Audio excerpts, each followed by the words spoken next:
साफ पानी की फराहमी को यकीनी बनाने के लिए प्रेस क्लब इस्लामाबाद में प्रेस क्लब के ज़ेरे एहतमाम वाटर एड की जानिब से सेमिनार का इनेकाद किया गया। सेमिनार से खिताब करते हुए पार्लियामेंटेरियन का कहना था कि पानी की साफ फराहमी का ना होना एक बड़ा मसला है। PTI के MNA डॉक्टर आरिफ अलवी का कहना था कि सिंध में पानी की साफ फराहमी के लिए टेक्नोलॉजी मददगार साबित हो सकती है। कराची में 12 लाख की आबादी इस सर्विस से मुस्तफीद हो चुकी है।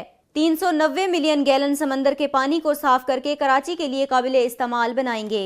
MQM की MNA किश्वर ज़हरा का कहना था कि 90% पानी कराची में नाकाबिले इस्तेमाल है। अगर सुमोटो लिया जाए तो पानी का मसला हल हो सकता है। पानी की कमी हमें करबला की तरफ लेकर जा रही है।